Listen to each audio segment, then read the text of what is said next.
Gabungan Alice in Wonderland, The Hunger Games, Escape Rooms, dan Ready Player One. Live action dari Alice in Borderland nggak boleh kita lewatin.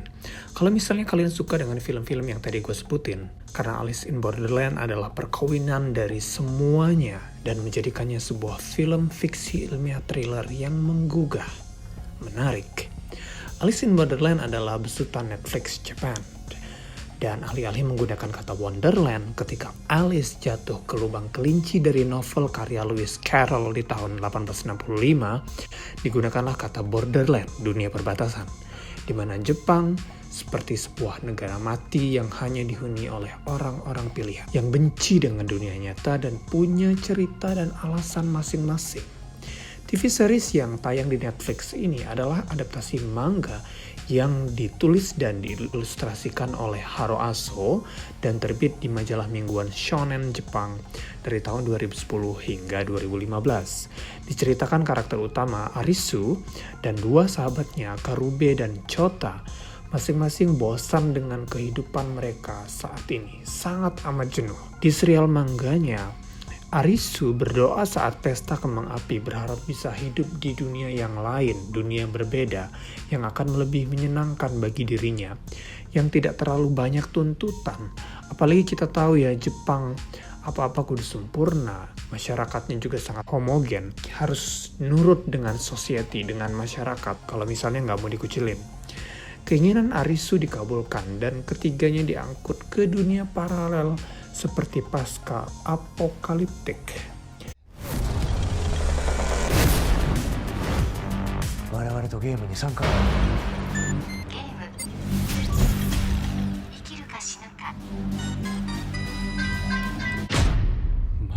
Setelah diarahkan melangkah ke sebuah gedung yang kosong, mereka akhirnya menemukan manusia pertama, seorang wanita yang memberitahu bahwa mereka telah memasuki dunia permainan.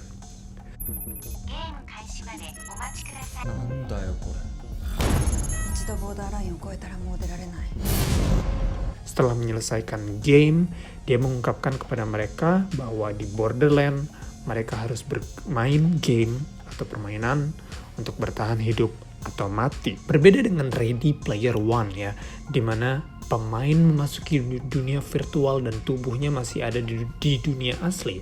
Dan ketika kehilangan nyawa di dunia virtual itu tidak membahayakan tubuh aslinya, di Alice in Borderland ketika kalah di permainan, kematian adalah taruhannya. Ya, sedikit lebih kurang sama dengan Hunger Games. Bedanya kalau Hunger Games saling bunuh-bunuhan,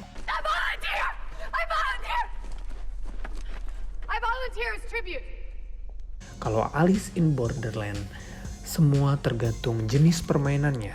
Dunia Borderland juga tidak ada listrik, tidak ada komunikasi, dan mobil atau motor hanya bisa berfungsi jika keluarannya adalah model lama.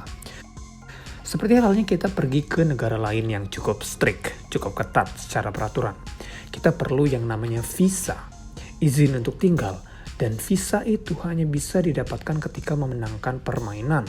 Sama dengan visa yang punya masa kadaluarsa, visa di Alice in Borderland juga punya masa kadaluarsa, yakni hanya 3 hari saja sejak memenangkan permainan terakhir. Jadi setiap 3 hari sekali, para pemain harus ikut bermain kembali dan harus menang. Gimana kalau nggak mau ikut? Ya mati. Gimana kalau kalah di permainan? Ya mati. Gimana kalau keluar area permainan? Mati juga. Dan permainan juga punya batas waktu sebelum akhirnya game over jika para pemain tidak berhasil menyelesaikan permainannya dalam waktu yang ditentukan. Semua pemain bakal ditembak laser dari langit dan juga mati.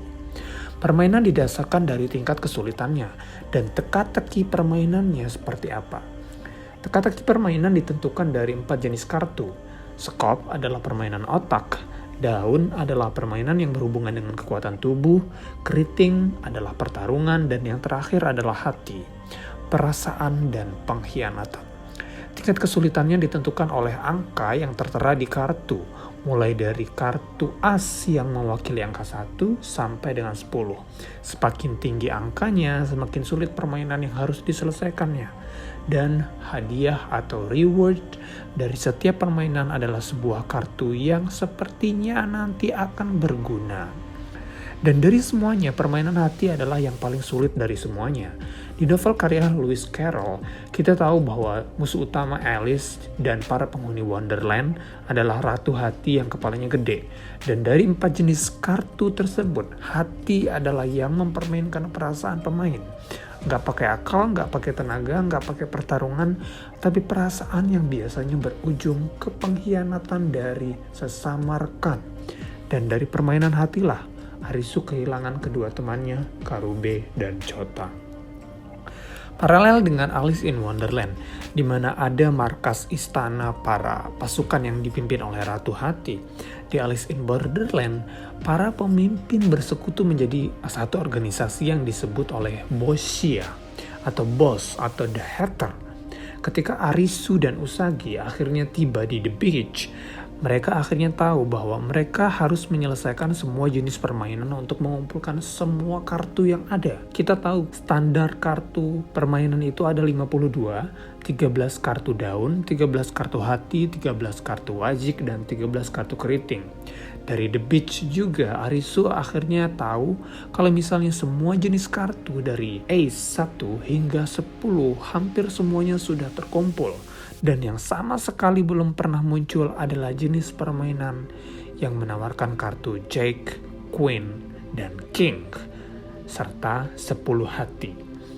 Dengan mengumpulkan 52 kartu tersebut, dipercaya satu orang akan kembali ke dunia asal, dunia Tokyo yang sebenarnya. Arisu adalah paralel dari Alice ya, sedangkan karakter Usagi berarti kelinci di bahasa Jepang.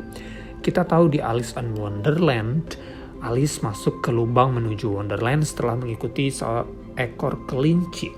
Arisu adalah seorang gamer yang mungkin melawan arus sistem kemasyarakatan Jepang tadi, di mana kita harus punya pekerjaan yang tetap.